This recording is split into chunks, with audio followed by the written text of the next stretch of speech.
दोस्तों रात के दो अहम तरीन और बड़ी डेवलपमेंट्स और ऐसी डेवलपमेंट के जिन्होंने पाकिस्तान की तमाम तर सियासी सूरत हाल मुकम्मल तौर पर बदल कर रख दी है। वाज़ेह रहे कि एक अपडेट मैं आपको देने जा रहा था, यही जो भी आपके गोश गुजार कर रहा हूं, एक इसके अलावा थी, लेकिन अब इसमें एक नई अपडेट शामिल हुई। इंतजार किया मैंने, वीडियो थोड़ी डिले की, क्योंकि खबर आई कि राना सनाउल्लाह रात 12:15 बजे कुछ अहम तरीन प्रेस कॉन्फ्रेंस करने वाले हैं, कुछ इंकशाफात करने वाले हैं। लेकिन रात 12:21 पर कैसे पीडीएम मुकम्मल तौर पर तबाह हो गई, एक बड़ी डेवलपमेंट ये, और दूसरी बड़ी डेवलपमेंट अहम तरीन जो है वो मौजूदा army chief general Asim Munir के इमरान खान पाकिस्तान तहरीक इंसाफ के सरबराह से राबतों के हवाले से है। ये किस तरह से इंटरकनेक्टेड हैं आपस में चीजें, आपके गोश गुजार करते हैं। लेकिन मामला शुरू करेंगे इमरान खान की सहाफियों से मुलाकातें, और उसके बाद इमरान खान का उन मुलाकातों के अंदर यह कहना कि उनके पास कुछ बड़े सरप्राइजेज हैं और आइंदा चंद दिनों के अंदर वो कुछ बड़े सरप्राइज देंगे। लेकिन फिर रात के सामने आते हैं राना सनाउल्लाह और वो एक प्रेस कॉन्फ्रेंस करते हैं जिसको इस्लामाबाद के गैर जानिबदार हल्के एक और ब्लंडर करार देते हैं। पहले उनकी प्रेस कॉन्फ्रेंस आपके गोश गुजार करते हैं। फरमाते हैं कि मरियम औरंगजेब ने पहले यह ट्वीट किया, उसके बाद उन्होंने बताया कि राना सनाउल्लाह एक न्यूज कॉन्फ्रेंस करेंगे। लेकिन ये कैसी न्यूज कॉन्फ्रेंस थी कि जिसके अंदर ना तो कोई सहाफी था, ना ही किसी किस्म का सवाल उनसे किया गया।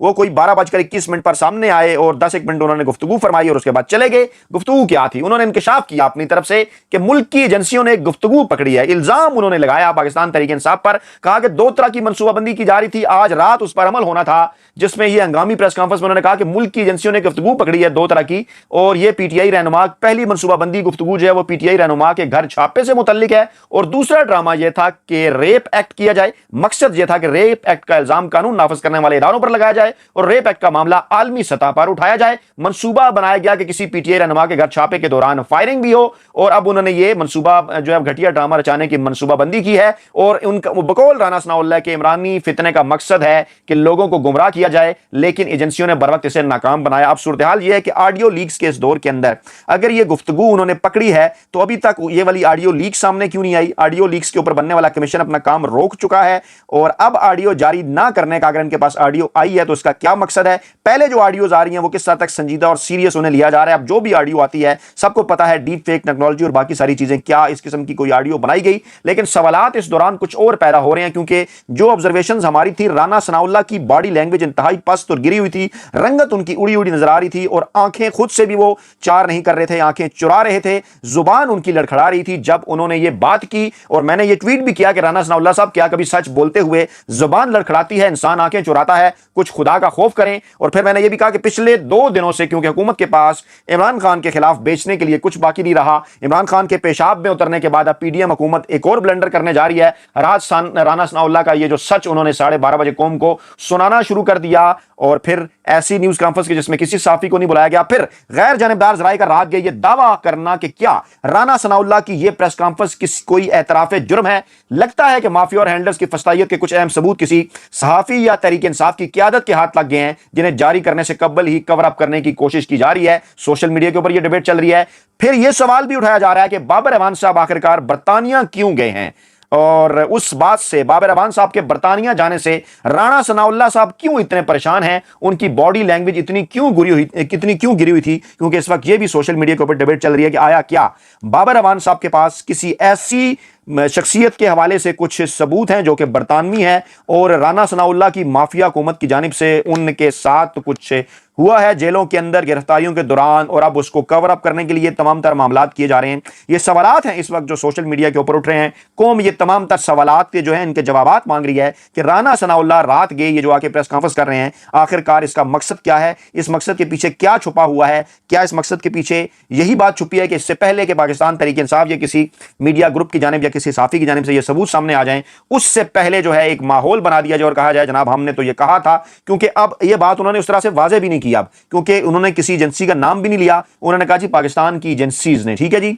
अब इससे पहले वो बाज मकामात के ऊपर एजेंसीज का नाम भी लेते रहे हैं। क्या सवाल ये पैदा होता है कि ये जो नया ड्रामा माफिया हुकूमत चलाने जा रही है, इस मामले के ऊपर उन्हें एस्टैब्लिशमेंट की हमायत हासिल नहीं, जो कि हमारे ख्याल में यकीनी तौर पर नहीं जो है वो इन्हें हासिल हो सकती, क्योंकि ऐसी सूरत हाल के अंदर पीडीएम की जानिब से राना सनाउल्लाह का ये प्रेस कॉन्फ्रेंस करना कुछ सवालात जो है वो जरूर उठाता है। अब इसका एक बैकग्राउंड भी है। बैकग्राउंड क्या है कि इमरान खान पाकिस्तान तहरीक इंसाफ के सरबराह आज उन्होंने सहाफियों से गुफ्तगू की, एक तरह से जो है वो काफ़ी दिनों से जो है जो उनकी बातचीत नहीं हुई थी मीडिया से, सहाफियों से, वो जो है वो आज एक ताज़ा हवा का झोंका اور عمران خان نے اس جو گفتگو کی صحافیوں سے اس کے کچھ اہم ترین نکات کیا تھے. انہوں نے کہا کہ میں اگر نااہل کیا گیا تو شاہ محمود قریشی پارٹی چلائیں گے.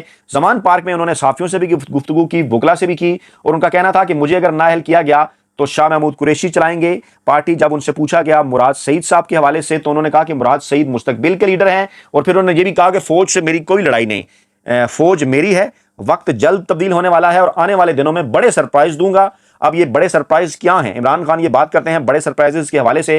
اور پھر ایک اور چیز آپ کے سامنے رکھتا ہوں, آپ یہ سارے ڈاٹس کو اگر کنیکٹ کیا جائے تو معاملات کسی اور طرف ہی جو ہے وہ جاتے ہوئے نظر آتے ہیں, کیونکہ ناصر بٹ نامی ایک کردار کو آپ جانتے ہوں گے. ناصر بٹ UK میں جو نواز شریف کے بڑے قریب, اور بہت سارے معاملات کے اوپر ناصر بٹ صاحب کا نام آتا ہے. آپ کو پتا ہوگا خفیہ ویڈیوز والا معاملہ, مریم نواز کے پاس جو جج صاحبان کی ویڈیوز تھیں. ناصر بٹ صاحب پہلے ایک ٹویٹ کرتے ہیں کہ کچھ یوٹیوبرز عمران خان کی جانب سے ایک بیان چلا رہے ہیں جس میں کہا جا رہا ہے کہ عمران خان ایک سرپرائز دینے کی تیاری کر رہا ہے. وہ سرپرائز کیا ہوگا آپ کو بتا دیتے ہیں. انتہائی بابسوخ ذرائع سے خبر ملی ہے کہ 3 طرح کے پلان بنائے جا رہے ہیں. اب یہ ناصر بٹ کہتے ہیں سب سے پہلا پلان یہ ہے کہ کسی خاتون رکن جو کہ زیر حراست ہے اس کی جانب سے جیل سے نکلنے کے بعد الزام تراشی کی جائے گی کہ میرے ساتھ جنسی زیادتی کی گئی اور میری فلم بھی بنائے گی وغیرہ وغیرہ. دوسرا پلان طریق انصاف کی سینئر قیادت بنا رہی ہے کہ جیل کے اندر یا جیل سے نکلنے کے بعد ان کے کسی رہنما پر قاتلانہ حملہ کروایا جائے اور الزام اداروں اور حکومتی مشینری پر لگایا جائے. تیسرا پولیس کے اندر کسی یوتھیے کے ذریعے جو ہے وہ کوئی ایسا واقعہ کیا جائے جس سے بات بڑھے تاکہ قومی اور عالمی سطح پر پریشر بڑھایا جا سکے. یعنی ملتی جلتی تمام وہ باتیں, آلموسٹ 90% یہ وہی باتیں ہیں. اور پھر انہوں نے کہا کہ اس تمام ڈرامے کا مقصد 9 مئی کے واقعات کے بعد کھوئے ہوئے بیانیوں کو واپس موڑنا ہے. اچھا, اب سوال یہ پیدا ہو رہا ہے کہ ناصر بٹ صاحب کے پاس کون سی خفیہ ایجنسی کی سربراہی ہے, کس خفیہ ایجنسی کے ان کے ساتھ تعلقات ہیں. نہ ہی ان کے پاس کوئی حکومتی عہدہ ہے. جس قسم کے ناصر بٹ صاحب شخصیت ہے آپ سب جانتے ہیں. ان کے پاس جو کچھ وہ اپنی ٹویٹ کے اندر لکھ رہے ہیں, جو معلومات ہیں, وہ تھوڑی دیر بعد وہ رانا ثناء اللہ ایک پریس کانفرنس کے ذریعے بیان کر دیتے ہیں.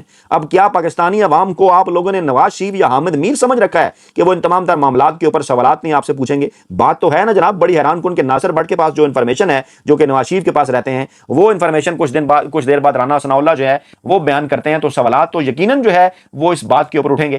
اچھا, پھر عمران خان نے جب یہ سرپرائز کے حوالے سے بات کی, انہوں نے کچھ مزید بھی بات کی. انہوں نے کہا کہ موجودہ حکومت نے ملکی معیشت کو تباہ کر دیا ہے, الیکشن کے علاوہ کوئی حل نہیں. پارٹی چھوڑنے والوں سے متعلق انہوں نے کہا کہ جو چھوڑ کر جا رہے ہیں کچھ مجبور ہیں, کچھ بے نقاب ہوئے ہیں, اور کچھ ایسے ہیں جو وکٹ کے دونوں طرف کھیل رہے تھے. پارٹی کے لیے نوجوان بہترین سرمایہ ہے اور موجودہ حکومت جو ہے وہ اس کا مقابلہ ہم کریں گے.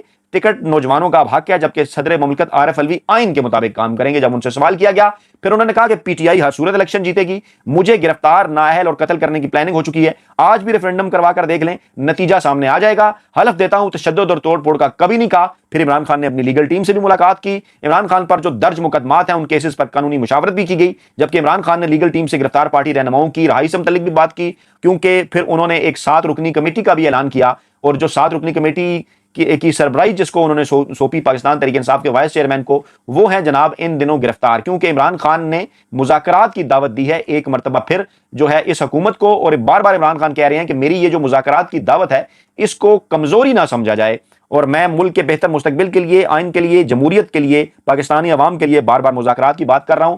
اور PTI کے آفیشیل ٹویٹر اکاؤنٹ سے اس مذاکراتی ٹیم کے 7 لوگوں کے ناموں پر مشتمل نوٹیفیکیشن جاری کیا گیا, جس کے مطابق اس میں شاہ محمود قریشی ہیں, پرویز خٹک ہیں, اسد کیسر ہیں, حلیم عادل شیخ ہیں, اون عباس بپی ہیں, مراد سعید ہیں اور حماد اظہر مذاکراتی ٹیم کا حصہ. اس میں مراد سعید کا نام بھی خاص طور پہ, جو کہ اس وقت جو ہے وہ جن کو تلاش کر رہی ہے حکومت, کیسز بنائے گئے ہیں. پھر شاہ محمود قریشی اور یہ تمام تر جو لوگ, مقصد جو ہے وہ یہ ہے کہ عمران خان نے اپنے اہم ترین قریبی لوگ, پارٹی کے وفادار اس کے اندر شامل کیے ہیں. اور کیا جب کمیٹی بات کرنے کے لیے آئے گی تو کیا ان کے اوپر بھی کیسز بنائے جائیں گے؟ ٹویٹ میں عمران خان نے کہا کہ بنائی گئی کمیٹی انتخابات کے حوالے سے حکومت کے ساتھ لائے عمل طے کرے گی.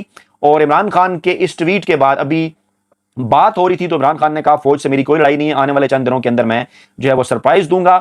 اور معاملات میں خراب ہوئے تو شاہ محمود قریشی اور پرویز خٹک جیسے جو سینئر ہیں وہ دیکھیں گے. اس سے پہلے عمر ایوب خان کو پاکستان تحریک انصاف کا سیکرٹری جنرل مقرر کر دیا گیا, رؤوف حسن کو پاکستان تحریک انصاف کا سیکرٹری اطلاعات مقرر کر دیا گیا. یعنی نئی ٹیم عمران خان نے جو ہے وہ اتاری.